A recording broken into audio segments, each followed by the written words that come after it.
This is the Montana Outdoor Podcast, brought to you in part by Rocky Mountain Truck and Trailer in Missoula, home of Boss Snowplows, CM Truck Beds, and Diamond Sea Trailers. Just go to rmtte.com for more information. And by Superior Hardwoods of Montana, home of the largest selection of in-stock high-end wood products and flooring in the western United States.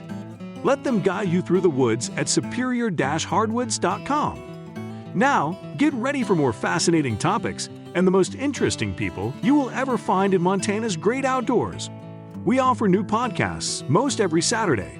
You can get a link to these podcasts by going to our website, montanooutdoor.com, or by going to our Facebook page, or just send an email to Downrigger at montanooutdoor.com and say send a link to my email. It's that simple. Now let's head out with your host, Downrigger Dale, and see what's going on in Montana's great outdoors.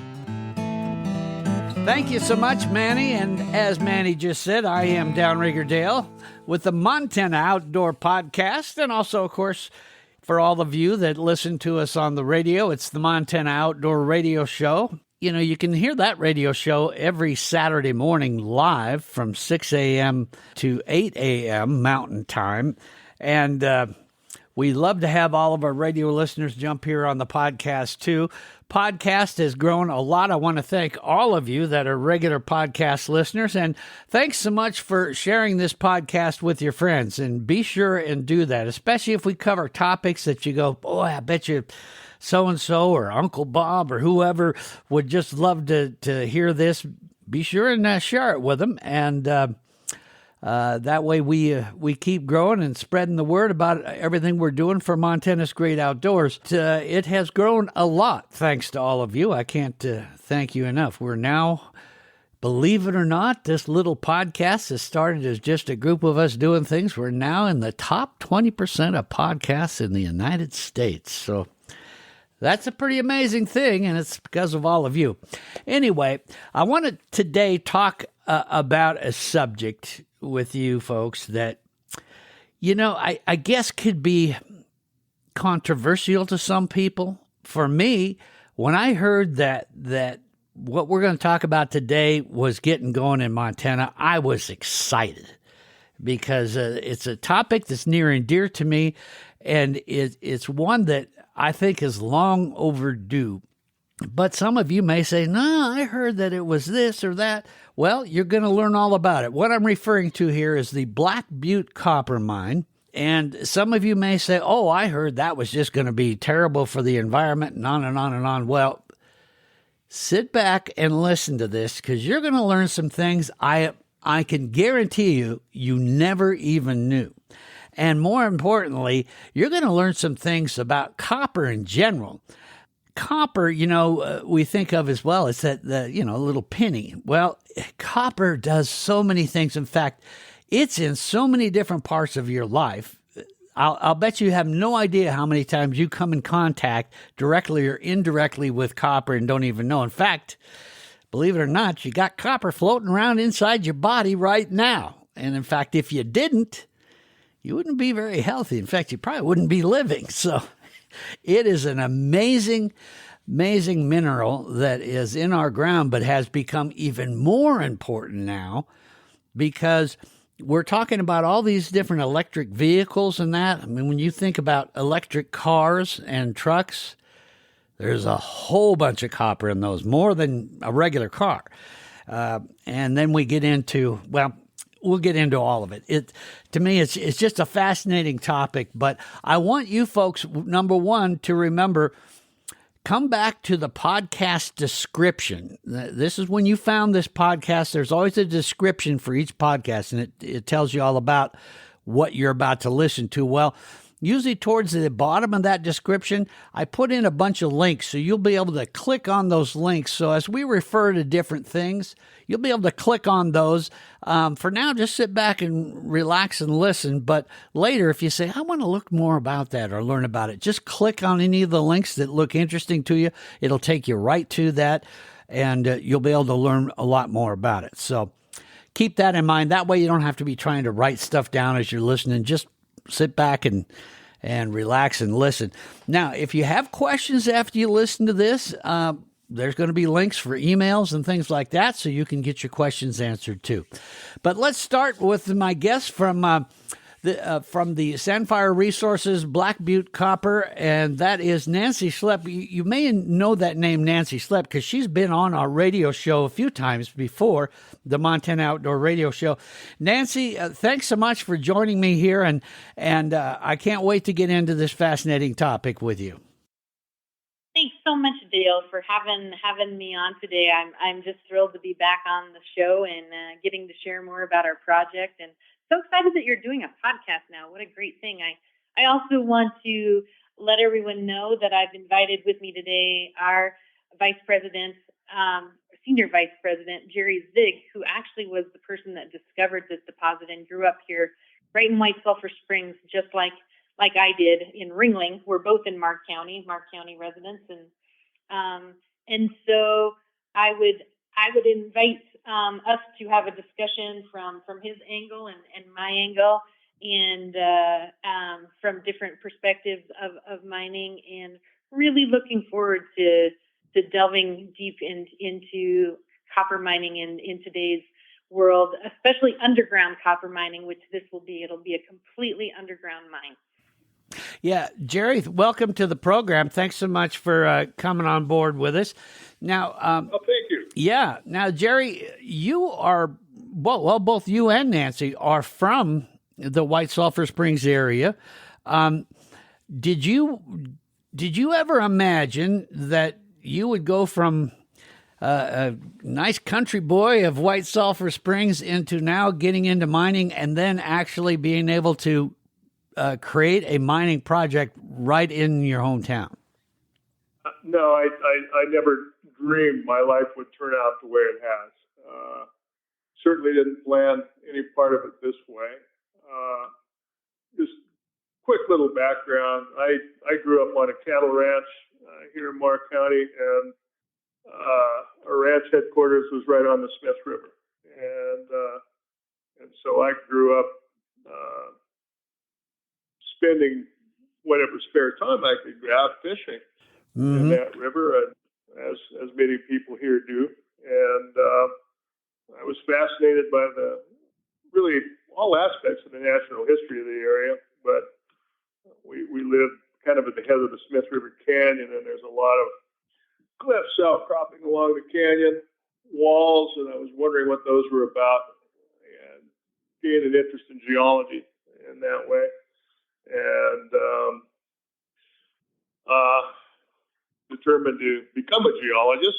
I went to University of Montana, got a graduate degree there, and that launched me into the world of mining. I was hired by a mining company to explore for mineral deposits, actually back here in my home community, which was unusual in itself. What year was that, Jerry? I started working for them in 1981. I actually supported a master's thesis I did that was focused on the formation that turned out to contain the copper deposits that we're developing here.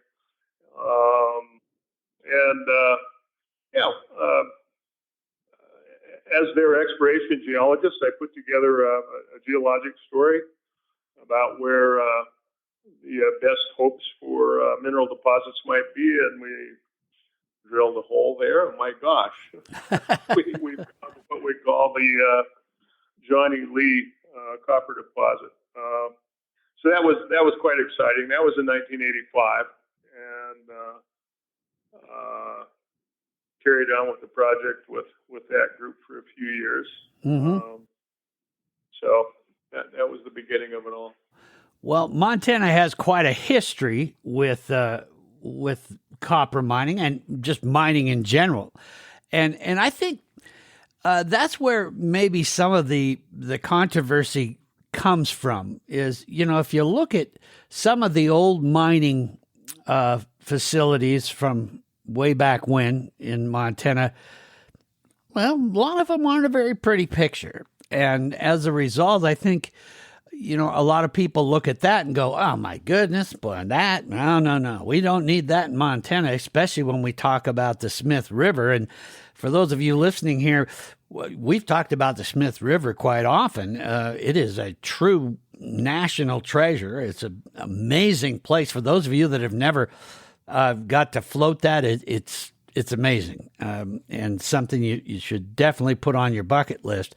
So, people hear that and they think, oh, no, it's going to turn into this, big toxic poisonous thing. That isn't the way mining is anymore, is it? I'm so glad you mentioned that, Dale. I think everybody that's grown up in this part of the world has a direct relationship with the Smith River. Jerry's honeymoon was on the Smith River. Oh, really? And yeah, wedding, yeah. His wedding too, I guess. Yeah. and my first job was shuttling cars on the Smith River. Well, I should say my second job, but one of my first jobs was shuttling cars. And so we all have our relationship with the river and love it. And I think we now know with modern mining that you can do both. You can protect the environment and you can have economic development. And so you are exactly right on the legacy issues, though. There were a lot of things that happened that really some people just didn't know were dangerous at the time. A lot of them were related to putting tailings. That's what is left when you're done mining and taking out the ore, the rock or ground up rock that's left into river and creek bottoms. And you've seen that throughout Montana, and Sure. That's created a lot of places with acid mine drainage. So there's great rules around water quality and quantity in Montana now. And in fact, I would say some of the best rules worldwide because of our history with mining that make sure they're protected before you can go forward, and things are done a lot differently. To put this in perspective, our deposit is named the Johnny Lee deposit because there was a homesteader in the early 1900s that was looking for copper, and thank goodness that he didn't find it. Yeah. Because he would have opened up the side of the hill and would have put all the tailings in Sheep Creek, and we would have the issue. And now we've learned so much that we can do it very differently. The other thing that's really changed is bonding. Bonding historically was set up so that it was advantageous for companies to go bankrupt and leave a mess.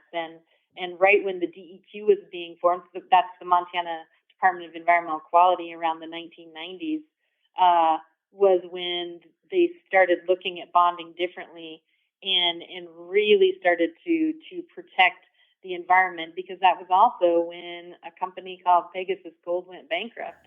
Mm-hmm. and let 7 open pit mines that didn't have enough money for reclamation. So the reclamation bonding is done much differently now to make sure we can protect the environment. And I guess the analogy I love to give, and then I'll turn it over to Jerry, is I always think about when I was growing up in Ringling, we had party lines on phones with all of our neighbors. We had the different rings, and if somebody didn't hang up, you had to run over to their house and tell them to hang up the phone. And now we have cell phones that we can look up information worldwide in a second. And that is the same type of technology change that has come to mining. Is we have so many changes that have made it safer environmentally, higher recoveries, just the best of every world, because that type of technology has entered the mining sector as well. Jerry, do you have thoughts on that? Yeah. When I was a student at University of Montana, it was around the time environmental awareness in the country really increased, and that was some time ago now. That was in the 70s. Mm-hmm. But what I've come to appreciate is having that awareness in our generation has given us the ability then to look after our mining projects and things we do with that awareness in mind. So when I came back home here to revive this project in 2010, our focus was on protecting the integrity of Sheep Creek. Right. That was the prime consideration. Whatever we do, however we design this mine, we have to keep as our prime directive protecting the waters of that stream. And Sheep Creek, just for you folks that are listening, know that runs directly into the Smith River, correct? Yes, it does. We're about 19 stream miles up Sheep Creek from its mouth, about a dozen air miles, and to be honest, that was my complete focus. I really never thought very much about the Smith River because I was very focused on Sheep Creek. I knew that if I could protect this creek, then we can go forward. If we can't, no. Right. So, well, and I think this really hits home to our audience here, the folks that listen, because all of us as hunters and fishermen, the environment is really important to us. In fact, a lot of people don't realize it, especially if you're not a hunter or a fisherman, but folks that are into the outdoors doing hunting and fishing are probably some of the best conservationists and environmentalists out there.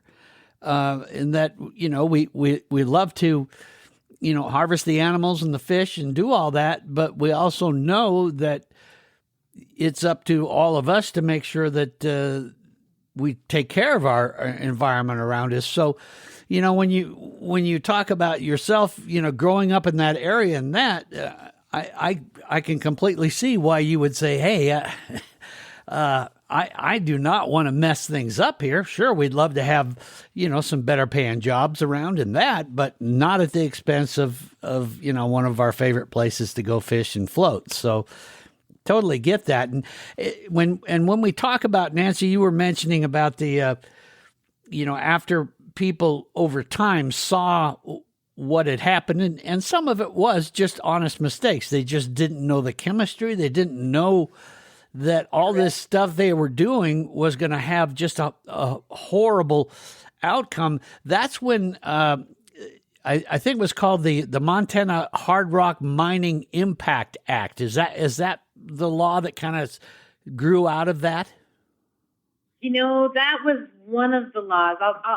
I'll be honest. It's targeting a little bit different issues, but the Montana Hard Rock Mining Impact Act is actually looking at socio and economic impact that the mine has to a community, and it is a really great law. So before you can start a major project in hard rock mining, you have to meet with your local cities and your local county government and the school and make sure that their impacts coming in from a major project don't affect the community. It's really trying to make sure we break that boom and bust cycle. So you look at those effects, and then you have to put money in up front of construction to mitigate for them. And so in our instance, we put money in for planning purposes, updating our subdivision regs, updating our county plans, another sheriff's deputy because we're going to have more people in the community, training that sheriff's deputy to interact with the schools more.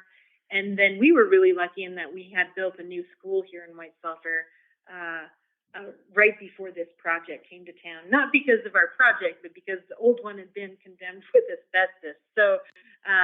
But those are the types of things you'd look at. And I really actually wish that law pertained to other areas. In bigger communities, I've heard things like, we're really glad this or that company has come to town, but we would have loved if they would have done some planning before they got here.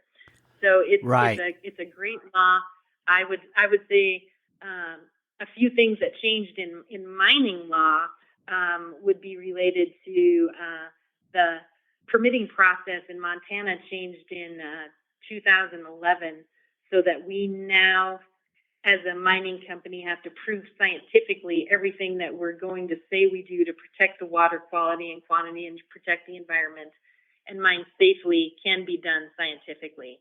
And you can't get to the next step in the process until you can prove that. So our permit was about 700 pages long. 7,000. Our appendices, the appendices that were the scientific appendices were 7,000 pages. Wow. And then when we got to the end of the process, after all of the public hearings and the EIS where you could comment, the record for our project is 90,000 pages. It's the most looked at project in probably the history of the state of Montana. Oh, I'm sure. Yeah. So that's kind of how you get to where we are today. We've had an amazing amount of analysis and review.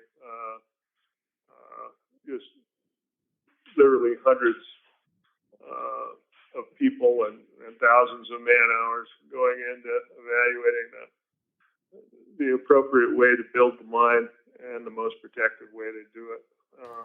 Well, and I think that word's kind of starting to get out too, because I remember when this was first proposed, a lot of people got deeply concerned, for the reasons I spoke of earlier, that, that they immediately think of Berkeley Pit and things like that. And they go, oh, no. And so, the people even, especially right around that area were not a fan of this. But now you go to White Sulphur Springs and you see, even in storefronts, people have signs up now that say, hey, we support this. This is a good thing. I think once they started realizing all these protections were in place, have you noticed that a lot, that more people are coming on board with this now? Yeah, for sure. I would say that, and in fact, I would say there are a few things that led to that. One is our transparency. We've really tried to be transparent with our local folks, and local can mean two things. Local is our very local community, but Montana's a small state. I like to think of Montana as our local area, and so we've really worked hard to make sure that we fit the community and not vice versa. And we're pretty excited about that. One of the things we're probably most proud of is as a community is we've helped start the Mark County Stewardship Council. And that will be an oversight group for the mine that makes sure we're doing what we say we do environmentally, and will be our partner going forward. And it's made up of 60% people from Mark County and 40% from conservation and environmental voices from the surrounding area. And so I'm really proud of what we're doing on that front to take it to the next level. And we can talk about all the environmental things we're doing as well, but we've been able to show the state that we can do this right from the beginning. And we poll at 72% support across the state. Wow. Okay. So yeah, that's changed a ton. I didn't even realize it was that much. Wow. Okay.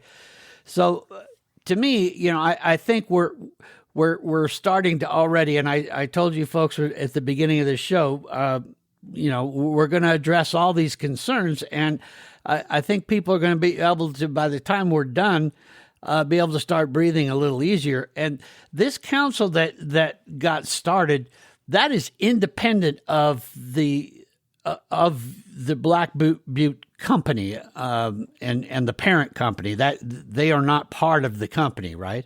No, they are a 501c3 that's independent, that we did help get started, and we do support, but they are completely independent of us and made up of completely volunteers, and then they have an executive director. So this is an idea that came from the Stillwater mine, the Siboney-Stillwater mine, the palladium mine over by Absorkian Big Timber. Yeah, okay. And they have what are called the Good Neighbors, and they have a Good Neighbor agreement. And so it was kind of considered the gold standard for putting something like this together. And truthfully, when we're up and running, I think our group will be the new gold standard.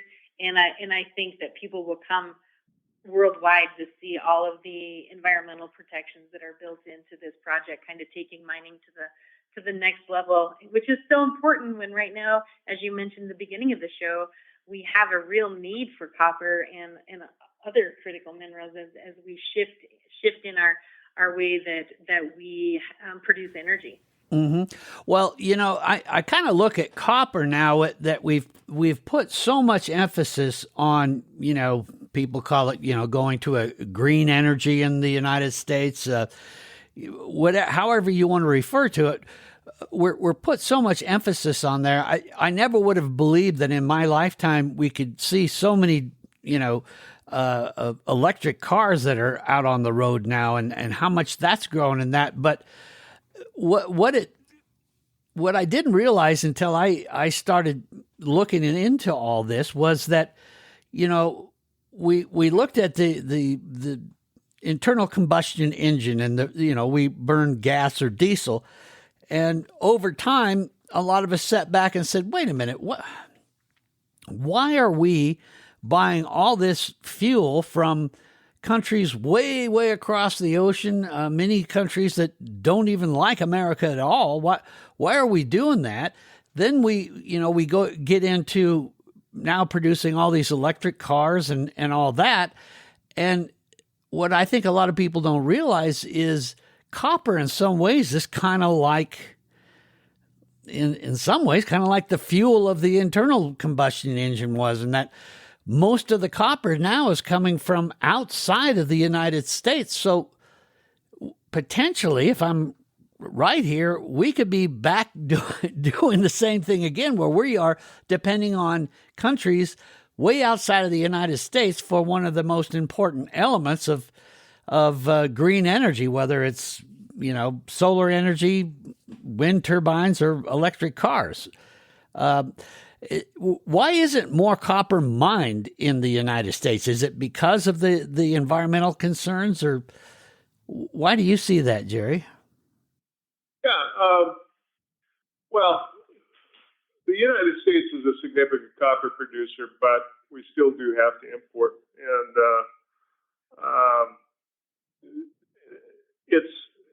it's a less and less friendly world for gaining access to resources, and it really comes down to a matter of national security to protect our interests by making sure we've got sufficient domestic supply, not only in the materials we mine, but in our capacity to refine those materials. And we are, in some ways, kind of behind the eight ball on some of that. Right.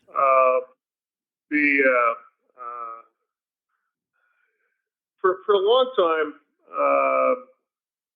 due to a pretty aggressive environmental movement in our society, we found it more and more difficult to do the work we need to do to locate and develop mineral resources. And so there was a time when a typical mining company would just throw up their hands in the U.S. and say, let's go offshore. Mm-hmm. This is too hard. That is starting to change. We're starting to see the rest of the world kind of catch up in their environmental awareness, and I think rightly so. I mean, we all have to have that awareness as part of the recipe about how we go forward. But the technology of how we can approach this is improving as well. It's making it all possible to carry out these developments of mineral resources in a much more sophisticated and responsible manner than we've had in the past. I think, well, frankly, one of the hang-ups we have in the U.S. still is the timeline it takes from discovery of a mineral resource to its development. So, in our case here at Black Butte Copper, the discovery of this deposit was 1985, and here we are. We haven't gotten there yet. And I've worked on many prospects with what are considered economically viable mineral deposits that have been sitting for decades for a variety of reasons. Sometimes it's access, sometimes it's permitting hangups, sometimes it's other problems. Smoothing that pathway a bit, I think, is going to be critical for us to improve our ability to have more domestic access to mineral resources. Mm-hmm. So there'll always be some tension there. Sure. And there has to be some tension. Yeah. Yeah, and I Sorry. think, yeah, I think that makes sense, though. Why repeat the mistakes of the past? And so, I like the fact that you guys have said, okay, we're willing to jump through the hoops, and in fact, we're going to then have outside parties, looking in and to check us to make sure that we're doing everything right. So to me, that it just makes sense, but it's a different world in that the way that it's done. And Nancy, you wanted to make a point there, and then I have a few questions just about how this is going to differ from the types of copper mines we've seen in Montana in the past. But go ahead, Nancy. What were you going to do? Oh gosh, thanks, Dale. I just wanted to add quickly. When you're mentioning the renewables, every windmill that you see has 4 tons of copper in it. Every electric car's engine has 4 to 5 times the amount of copper as a regular engine, and you see hospitals really returning to copper handles because it's microbial and bacteria. And so there is this shift that direction. As long as any energy you see worldwide is usually using copper wires, so the demand is definitely not going away, and it's just tremendous. So, we've mentioned it several times here about how this is a much different process, and the mining is much safer and better. So let's do a little comparison just so that people can kind of visualize it. So, we often think of copper mining in Montana as, like the big copper mine in Butte, big open pit copper mine that created, some pretty toxic stuff there. How is Black Butte copper mine going to be different from that? Yeah, well, one of the key aspects of the Black Butte copper deposits is that they are very high grade. There's a very, very high concentration of copper in the deposits. Compared to a typical open pit copper mine, the concentration of copper in these deposits is about 10 times more. And that makes a world of difference in how you're able to develop and mine these deposits. So we're going to be mining at a rate of about 3,300 tons of ore a day during the operation. A typical open pit copper mine that will, at the end of that day, produce exactly the same amount of copper that we will, might be mining 30,000 wow. tons a day. So it's comparing this mine to an open pit copper mine is an apples and oranges comparison. They're completely different kinds of things. One of the other key aspects that is very helpful is because it is underground and because the amount of rock we move is so much lower, then that really reduces the footprint of the operation on the surface. If you go onto Google Earth and go to one of the big open pit copper deposits in the western U.S. and do a calculation about how much ground is disturbed by the mining operation, you come up with some pretty big numbers. It'll be tens of square miles, sometimes as many as 50 or 60 square miles. Whereas our surface disturbance area in which we have to fence it off so no cows can get in our way, Right. is about 500 acres. And that's not all disturbed ground. That's just keeping the cows out of the way of our ability to operate. And the other thing we can do here, when we're done mining, we can reclaim it 100% back to grazing. That's what the land is currently used for, is cattle grazing. And when we're done, there won't be a square foot of ground that won't grow grass for a cow. And that's really great for people like Nancy and I that grew up ranching. Yeah. So this is. Jerry didn't mention a couple of the things that I think are the coolest environmental protections, and one of them is that we're going to add cement to all of the paste tails, and so half of the tailings, the ground up rock that doesn't have any copper in it, will go right back underground where it came from, and the other half, or a little more than half, will go into a surface facility that'll be double lined. And it'll set up, and so there won't be any dust component to it. And from that standpoint, we can also make sure that there's never any water dam that could break and cause any problem to the Smith River watershed. Yeah, so, it's a dry facility. Definitely a dry facility. A dry facility, and there won't be any dust blowing off of it to contaminate the environment around. Doubly lined, as Nancy said, and then when we're done with it, we'll lay a liner over the top, weld it to the bottom so it's completely encapsulated, and then bury that. Mm-hmm. And among people in the world of mine tailings, this is the most advanced management of surface mine tailings that anybody's carrying out anywhere on the planet. Mm-hmm.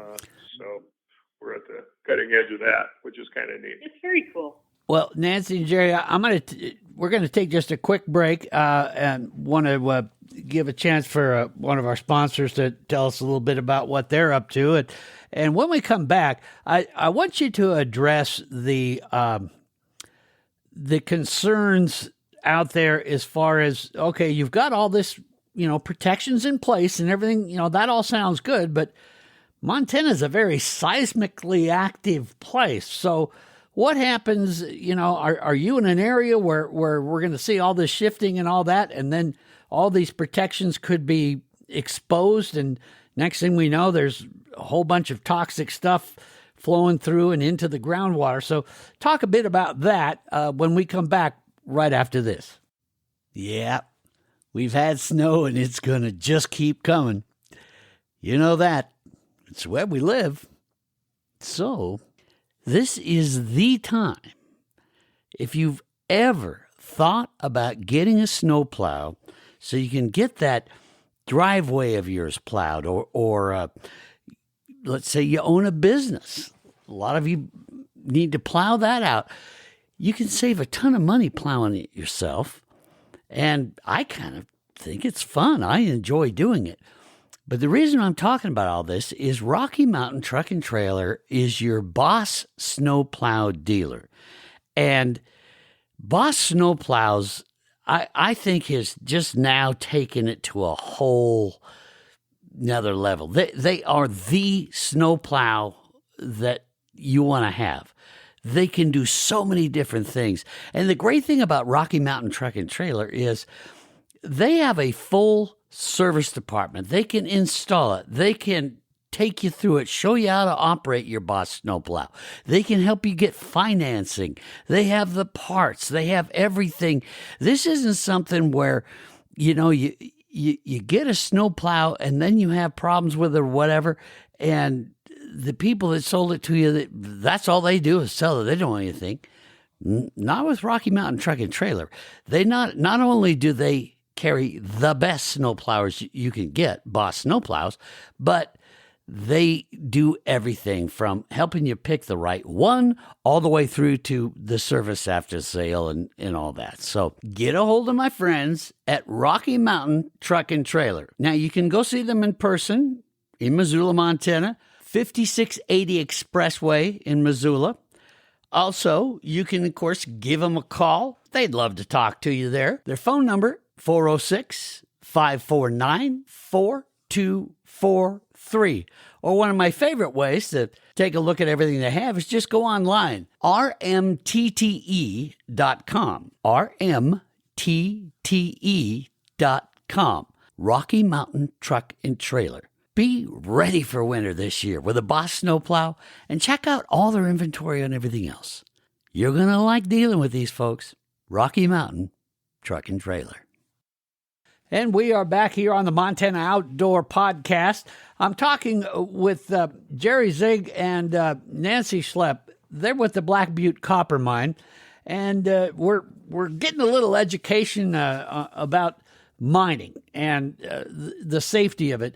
Being and that might be one of your questions of, wait a minute, I thought this was an outdoor hunting and fishing show. Why are you talking about mining? Well, precisely for that reason. For those of us that love to hunt and fish, this is a big concern. This is something when it first came out, a lot of people, including myself, went, ooh, wait a minute now. Smith River, I mean, that is trout fishing heaven. That whole area around White Sulphur Springs for hunting and all that. No. And so, yeah, there was some resistance at first, but now we're learning, okay, maybe we can have our cake and eat it too a little bit here, because this is going to produce a lot of great jobs and good for the economy, but it sounds like they've got a lot of protections in here. But let's pull that apart a little bit and see what kind of deep down protections are. Now, this is an underground mine, so that means that as things shift and all that, which in Montana, a lot of people don't know, and some of us do, that is, this is a very seismically active state. We got miniature little earthquakes that go on all the time in our state. What have you guys done, Jerry, to protect that side of it? So, you talk about these liners and all that. Is there any possibility of those leaking or cracking or anything like that? The state of Montana passed about 10 years ago revised legislation to regulate tailings impoundment design, and one of the criteria is just that stability to withstand earthquake events. And so our facility is designed to withstand a 10,000-year maximum earthquake, which is the only other type of facility that has to meet those requirements would be a nuclear facility. Oh, really? So there's just nothing you can do to protect it any more than that. Secondly, when tailings impoundments fail, it's virtually always because of the weight of the water on the impoundment. The tailings we put into the impoundment don't put pressure really on the impoundment. They're just lying on the ground. It's the weight of the water against the impoundment in these big tailings impoundments that, in those that have failed across the planet, have caused that failure. And I'm talking about a failure of a big one in British Columbia about a decade ago, Mount Poly, and some in Brazil. And both of those were big water-filled facilities. The conventional way to manage tailings used to be to put them in the water, subaqueous tailings impoundments, and it was great chemically because there was no available oxygen to oxidize the tailings. But that water component allowed some seepage, and in the worst cases, actually caused the impoundment to fail if it was not designed well enough to hold that back. We won't have that problem. We have a fairly small impoundment, and there won't be any water in it. So, should the maximum 100,000-year earthquake hit, Yellowstone erupting, Yellowstone blowing up or something, Yeah. The tailings aren't going to go anywhere. They're just sitting on, they're dry. They're sitting on dry ground. So, so they might slide down the face of the pile a little bit, but. So we may have bigger issues. Yeah, exactly. We might be going by the way of the dinosaurs if that happens. Yes. So this isn't like what we envision of like the Berkeley Pit or whatever, where it's like this giant reservoir that Right. all this stuff is sat in the ground, and now some of these toxins end up leaching out, and then, like water does, it always finds a way, and it starts to then get into our water supply and rivers. That isn't even going to exist in your case. Is that what I'm hearing? Okay. That's correct. Okay. And the other part of that recipe is to leave enough freeboard in the facility to accommodate what we would describe as a maximum probable precipitation event, which is 22 inches of rain on a foot of wet snow in one storm. And I don't think anybody's ever seen that in this part of the world. No. So what about then, like going underground, Nancy? So you're going underground. You've got these what I guess I envision in my mind is these mine shafts, and they go under the ground. So now you've kind of disturbed that. So what about just natural water then flowing through the mine itself and leaching stuff out of that? What kind of protections are there for that? Great question. So on the underground side, what you usually do if you hit a lot of water underground is you grout it off and keep it from being in your mine workings. But we will have to remove some water from underground so that the miners are working in dry conditions. It's a very small amount of water that we'll use in the mine process that is 210 gallons a minute. And so to make sure the water system stays whole, our water law in Montana says there's 100% connectivity between groundwater and surface water. So we have leased irrigation rights further up Sheep Creek that will stay for in-stream flow during that time to make sure the water balance stays the same. And since we are making sure that we put back all of the paste backfill underground, there aren't going to be any big cavities open that could hold a lot of water over time. Oh, okay. So it's going to go back. It's going to go back to a lot of its natural state. The last portion of the water then is any extra we take out will be treated with reverse osmosis water treatment and put back into the groundwater system through what we're calling the underground infiltration gallery. That'll be pipes buried underground with holes in the bottom that just let it seep back into the groundwater system. So in modern mining, you have a closed system to make sure that you can protect every bit of water. It's pretty amazing. Okay, so that eliminates the risk then of, we see this in movies or things like that where, it's getting into the people's water supply and now we're drinking the water and our hair's falling out and all that stuff. None of that is even set up to be able for that to even happen then in your case. Right. That is correct. Okay. Reverse osmosis will take the water to drinking water standards. Okay. How about as far as interruption to wildlife? That's, of course, another big thing for us hunters that we get concerned about is this going to interfere with any kind of, what do I want to say, migration of whether it be waterfowl or deer, elk, any of that? What kind of considerations have been taken for the wildlife up on top of the ground? Sure. Well, we've done our biological surveys, wildlife surveys, and so we have a really good idea of what all the wild critters are doing around there. But beyond that, the mine is right off the county road and not very far from the highway. So we're not in a location that's deep into an area that you might consider more remote, where the game never encounters vehicular traffic on roads and things like that.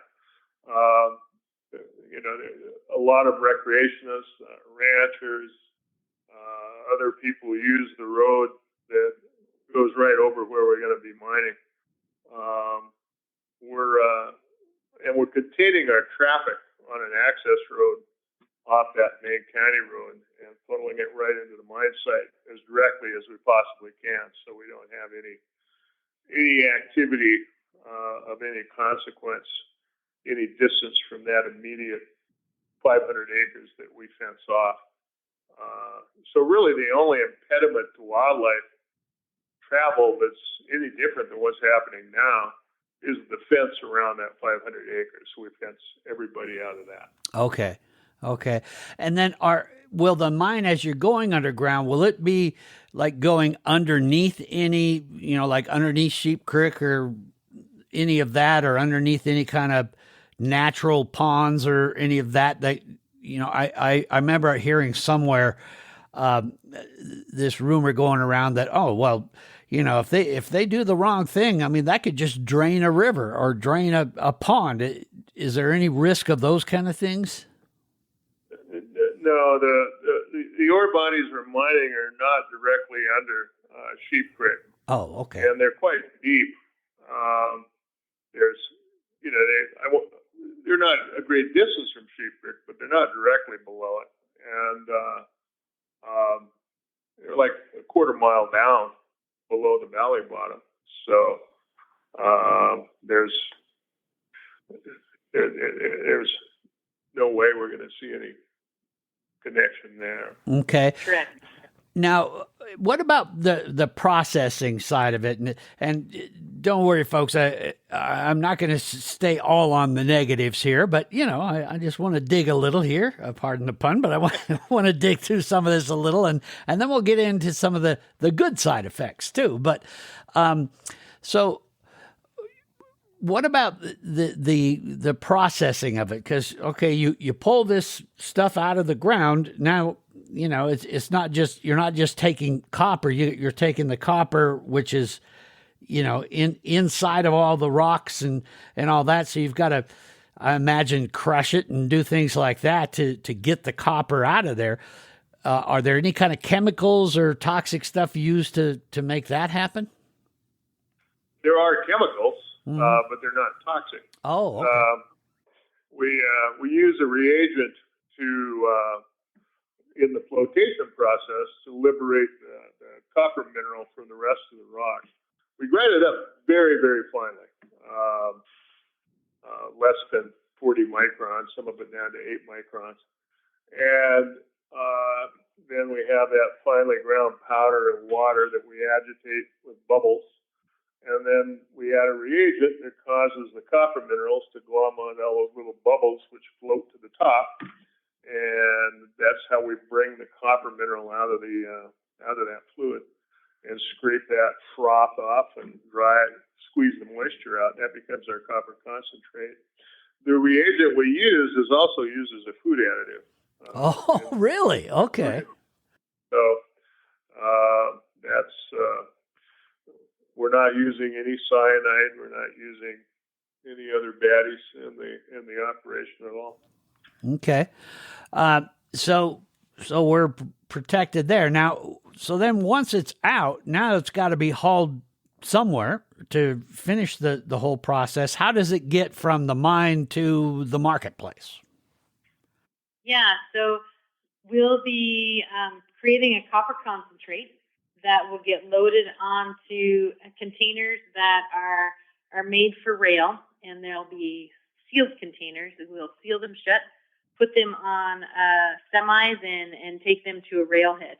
And from railhead, there's a chance that they'd stay in North America. There are a few smelters left, one in Salt Lake, a couple in Arizona, a couple in Canada and Mexico. But there are not a lot of smelters left in North America. That's one of my soapboxes for North American security is that's the reason a lot of copper leaves and goes across to the ocean to Asia is we just haven't been building smelters where Asia has been building zero emission smelters for the last several years. So that'll be the process, and then hopefully it stays in North America and gets processed here. Mm-hmm. Any chance of one of those being built nearby or somewhere in Montana, or no? Let's hope so in the future. There's definitely a need, and I know that from a North American security prospect that the Department of Defense and others are looking at all of these critical mineral issues and copper and other minerals as well, to make sure that North American stays safe and the United States can produce what it needs to go into the future. Mm-hmm. Okay. Well, we need to take one more quick break. And when we come back, let's shift to the positive side now, because obviously to get this stuff out of the ground and that, you got to hire folks. So let's talk about what kind of jobs this will create and, some of that stuff, the money. Show me the money. So we'll talk about that right after this. Hey, thanks so much for listening to this podcast. You folks really make the difference here for us by tuning in. But we could not do what we do at all without great sponsors like Superior Hardwoods of Montana. Now, let me kind of fill you in on what's going on there with everybody. They have so many great things. For example, they have extraordinary flooring lines. Now, a lot of their flooring is made right there.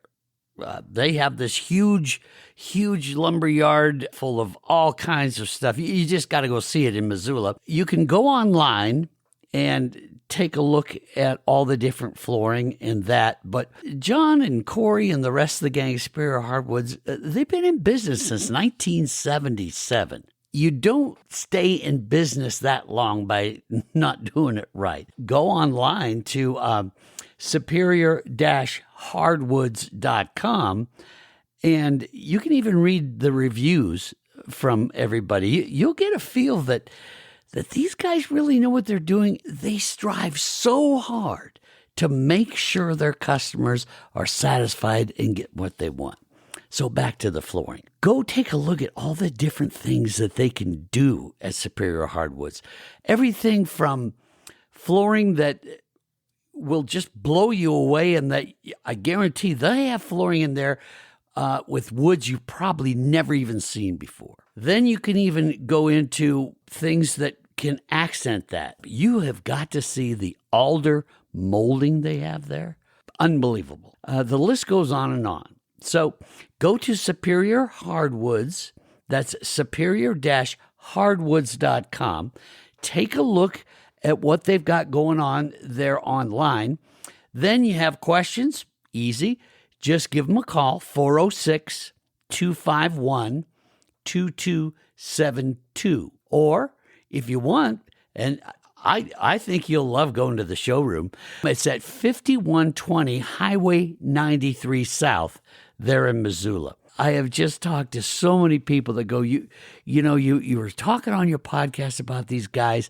Well, then we went and you weren't exaggerating, Downrigger. I mean, this place is amazing, and they know so much about it. As we like to put it, they will guide you through the woods at Superior Hardwoods of Montana. You got to go see them. Superior Hardwoods of Montana. That's superior-hardwoods.com. Oh, you're going to like these folks. You're going to love the way your house is going to look when they get done with it. Go see them. Back here on the Montana Outdoor Podcast, we're talking with Nancy Schlepp and Jerry Zig. They're with Black Butte Copper, and we've been talking about the Black Butte Copper Mine in White Sulphur Springs, and learning all kinds of stuff. I appreciate both of you spending so much time with me here, because this is a real important thing to those of us that love to spend so much of our time in the outdoors, and just making darn sure that this is going to be a good thing for Montana. So far, I'm loving everything I'm hearing. Now let's talk a bit about those good things. This economically could be a really good thing for Montana, from what I'm hearing. How many people will the mine employ? Well, let's start right now. How many people do you have employed there now? Well, gosh, Dale, I'm going to back up a minute and say I thought everything we talked about was positive. Well, it is positive. That's true. They were negative in the past, but they've sure become positive. Right. And so on the employment front, currently we have 20 employees, And when we're in operation, we'll have 240 employees. And gosh, I would say every single one of our current employees love spending outside time. That's part of the reason they're in mining. They like to be outside. They're hunters, they're fishermen. In fact, one of our geologists just sent me a picture of a nice deer he got last weekend. So Yeah. they're folks that like to be outside, and we're pretty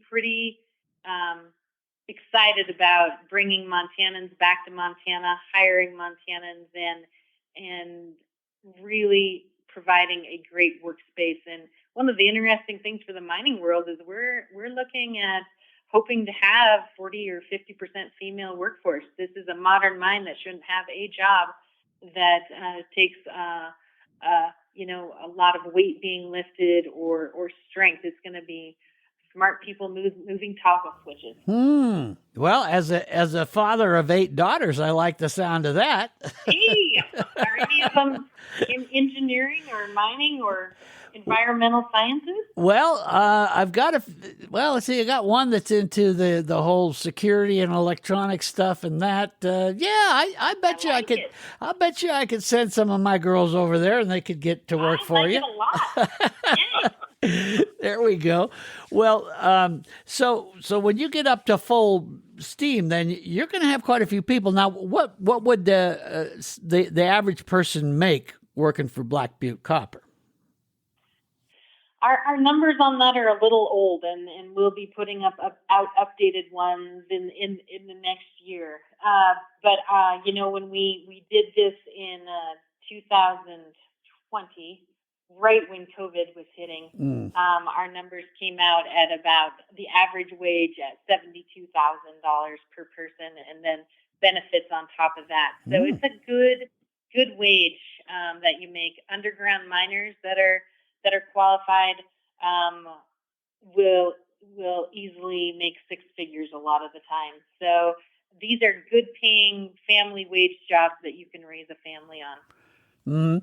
And how safe is it? Because we're talking about all the changes that have been made in mining. That as we were said earlier in the podcast, we talked about some of the negative things that just don't exist. They're not a concern anymore, which is fantastic. What about for employees in going underground? Is it a pretty safe environment? It used to be way back when that was a dangerous place to be.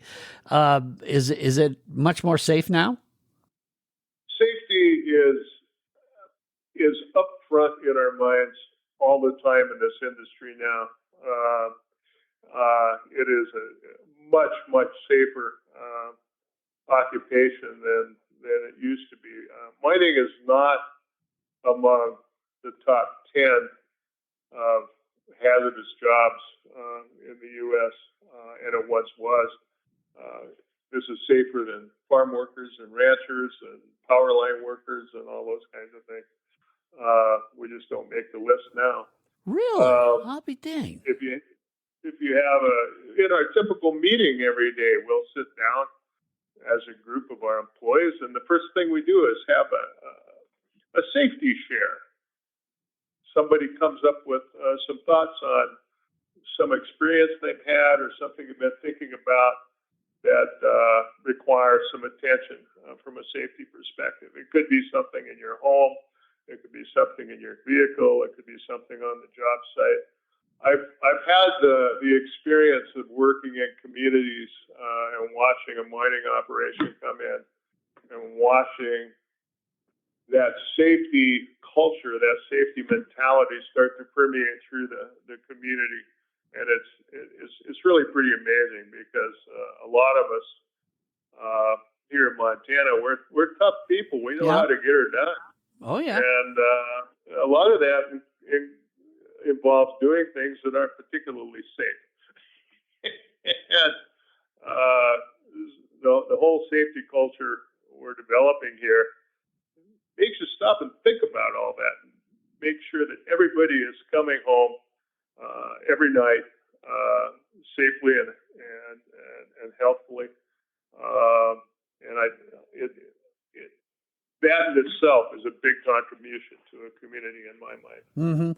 So this isn't the kind of thing where, we see those movies and things like that where there's, 100 miners trapped underground and, everybody's, huddling around the opening, hoping somebody comes out. Those kind of things don't really happen as much anymore, do they? Those are very rare. And when we're building an underground mine, making sure it's safe to work in is the most critical aspect of the design of the mine. If we can't mine it safely, we shouldn't be there at all. Right. What about not environmental, but economic impact?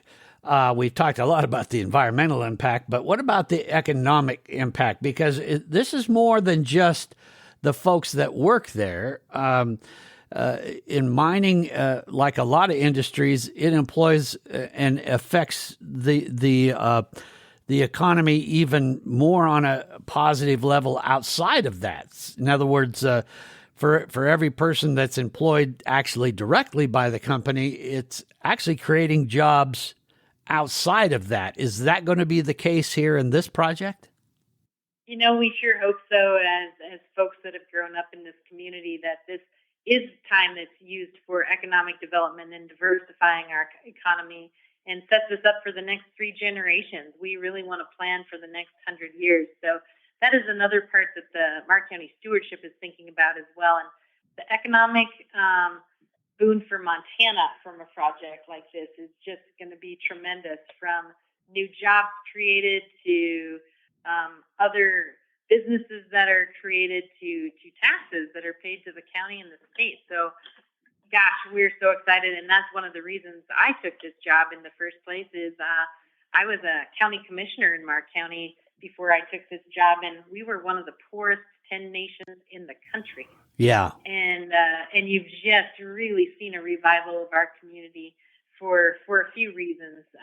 One being the mine, another being Red Ant's Pants. You can just feel the positive momentum in our community and a lot of young people moving back, and it makes us proud. We're just so proud of our community. Okay, so we've got some potential here to, we hear often about, tax base that companies will come into a community and make all these claims about, we're going to employ all these people and that. And then when it comes down to it, a whole bunch of people move in, but there's not enough tax base to expand the school, which now needs to be expanded, and healthcare facility and all the infrastructure in the town to, accommodate that many people moving in. How will this differ from that? I mean, is there going to be a pretty bunch of tax dollars produced? Great question, Dale. Yeah, there will be considerable tax dollars that go back from gross proceeds taxes and metal mines taxes to the counties. But on top of that, the law that you mentioned right at the beginning, the Hard Rock Mining Impact Act, looks at those costs every year, and say in year 5 we get a huge influx of grade school kids. We would be responsible for hiring teachers and building more classrooms immediately, instead of waiting for that tax leg of 2 years if we were asked to. And that's in the lieu of future taxes. Oh, and so okay. That part is really looked at in hard rock mining.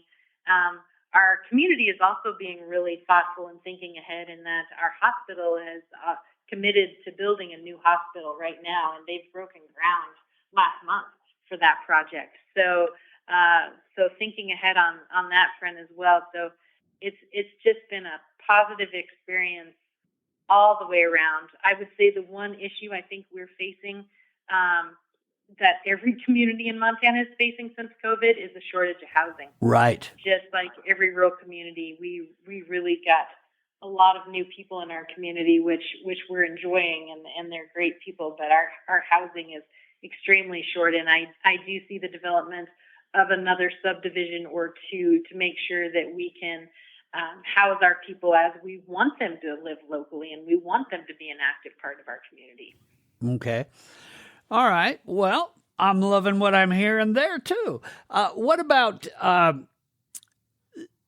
any roadblocks in front of you right now? Because this all sounds great. I mean, it would be great to see that kind of a high-paying jobs come into Montana, without a doubt. Great to hear that you guys are going to be investing into it and getting schools the way they need to be, and hospitals and all that. What is out there that could stop this, or are you completely approved and this is all a green light and go? Well, right now, we have a legal complaint against our mine operating permit being evaluated by the Montana Supreme Court. And when that ruling comes out, that'll give us an idea of what our immediate next steps are. I think the good thing for us is that the issues at hand are pretty narrow and easily managed for us. It's a matter of, should we have to work on those further, the court would remand those back to the DEQ for further evaluation, and then we would have a supplemental permit to accommodate those issues. Perhaps the court will say, "Oh, this looks fine," and then we can go right back to work. Yes. The amazing part on that, Dale, is that out of those 90,000 pages of the document, there were 6 very narrow issues that made it to the Montana Supreme Court. And so we feel lucky that they're all going to be easily addressed. And if we win on everything, great. If we don't, we'll address them. So now it becomes a matter of when, not if. And that is a great place to be. Yeah, that's for us. That's we thought, well, if that's all it is, we're in pretty good shape. Mm-hmm. Yeah. So this is looking like this is actually really going to happen then. Oh yeah. That's Absolutely. excellent. That is excellent. That's exciting, because that just means that we're going to have more folks that have the money helping pay the bill. And in Montana, that's been a tough thing for this state. Is we've got this great big huge beautiful wonderful place, but very few amount of people to pay the bill to make it all work. And so these are things that the state really needs to see happen, so that we can actually get out there and enjoy it and see the things that we always wanted to see, like fishing access sites get improved and built properly, and get some more funding for wildlife management, and all these things that we kind of, as folks that love the outdoors, kind of have on that long-term Christmas list of ours. But where does the money come from? So this can really end up being, from what I'm hearing, could be one of those sources to kind of take some of the pressure off of just the average property taxpayer. Well, that's exactly right. What people sometimes forget about these kinds of operations is we are creating new wealth from the ground. This is like opening a whole new bank account that's already full of money. It's an amazing thing. Of course, we've been spending a lot of that trying to get to this point. Right. But, yeah. But yeah, this is new wealth that we can use for the betterment of the world around us, our better conditions for everybody for living, and better wages, and for better recreational opportunities and better environmental protections, all those things. Yeah. It takes a little money to do everything right? Sure. So we're creating that. Well, to give you an example, there was a time that one of my girls was over in North Dakota, and the whole oil patch boom was going. And I went there, and I could not believe how incredible the schools were. I mean, everything's brand new. It's amazing. The daycare facility, heck, I wanted to stay at the daycare facility. I mean, it was amazing, all this, and it was all from the tax dollars that got generated by that. And so, and that's North Dakota in a tiny little town in North Dakota. So, these are real things that can really happen. And that's the exciting thing I see is that, we've got an opportunity here to not only create some great wages, but like you were saying, Jerry, create some new wealth for Montana and Montanans, so that we've got, some of the things that, we've always heard about and saw in other states. Now we're going to get some of the good stuff. And what we're encouraging our community to do is manage that prosperity wisely. Mm-hmm. Let's not go on a big spree here. Let's manage that wisely so we can see the benefit of that for generations to come. Mm-hmm. Exactly. And that's what it's all about, is if our hard work, when we think about it, and we talk all the time on this show and on our radio show about, we work hard so we can play hard, and we can buy the great motorhomes and the latest rifle and scope and, all this stuff. So we got to bust our butt to do that. So Montanans aren't afraid of work, but it'd be nice if we got some payback on the other end and get to have some of those cool things. So this really does have some of those things that, we often hear, when a politician is running for office, well, I'm going to do this, and it's going to be a lot better. I mean, this is actually happening. And that's something to get excited about, in my opinion. So if folks listening to this wanted more information and wanted to kind of, look through what all you guys are doing, is the website blackbuttecopper.com. Nancy, is that the best place to go to get all that information? That is the best place to go to. We have a whole section on our website called Frequently Asked Questions, and we've tried to put Transparency Library in there and answer all the questions that we get asked on a regular basis. We also, you're sure welcome to reach out to Jerry and I. Our emails are our first initial with our last name and @sandfireamerica.com. Also, we have tours in the summer. We have tours during the summer, once a month.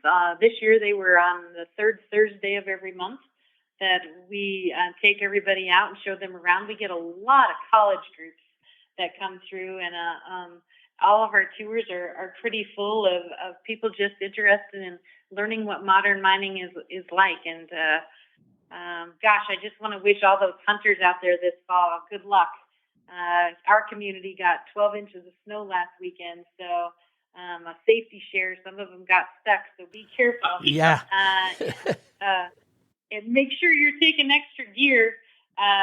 But we're just excited to have the hunters in our community, and fishermen too. They are great additions and really supportive of our businesses here. So thank you to that, and best of luck. Yeah.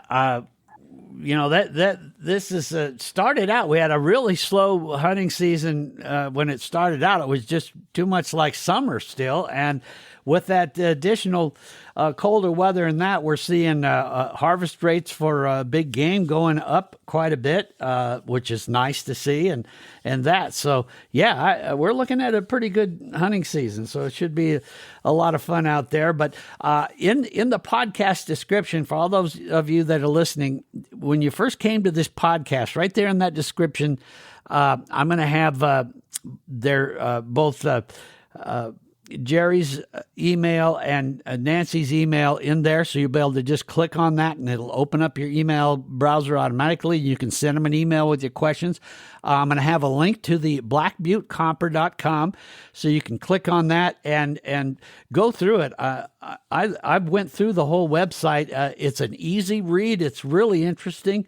And you'll learn a lot of stuff about it. So I encourage people to get the information, ask the tough questions. Go ahead and do that. And and then we'll keep it going. After hearing about the tours, though, I can already hear another podcast going, because now with technology, I can actually take this all on the road. We may just have to do a podcast right there on the tour and actually take people with us along and learn more about it. I think that'd be kind of an interesting thing to do. Oh, I love that idea. Please come. We'd love to host you. Yeah. All right. Well, we'll do it. We'll plan a time and get over there and actually do a podcast underground. We haven't done that one yet, so let's give it a try. Well, we haven't drilled underground yet, but we'll do that in another 3 years. I'll bring my shovel with me. Excellent. Well, great, guys. Well, thank you so much for spending all this time with me.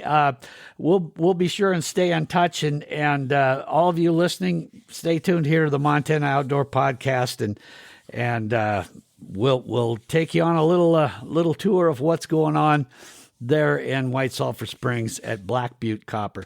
Thank you both again for coming on the podcast with me. Thanks for having us. Thank you so much. Have a great fall and a great winter. Well, there you go, folks. There's some great information for you. If you were wondering what's going on in White Sulphur Springs, hopefully we were able to get a lot of that to you. And until we meet the next time, be safe out there. Have fun. Make sure you ask for permission before you go on that private land. Thanks for tuning in to the Montana Outdoor Podcast. Thanks for listening to the Montana Outdoor Podcast. It has been brought to you in part by Superior Hardwoods of Montana, home of the largest selection of in-stock, high-end wood products and flooring in the western United States. Let them guide you through the woods at superior-hardwoods.com. And by Rocky Mountain Truck and Trailer in Missoula, home of Boss Snowplows, CM Truck Beds, and Diamond Sea Trailers. Just go to rmtte.com for more information. So what did you think of today's podcast? Send your questions and comments to Downrigger at montanooutdoor.com. We should be dropping a new podcast this next Saturday. Until then, we will see you soon out in Montana's great outdoors.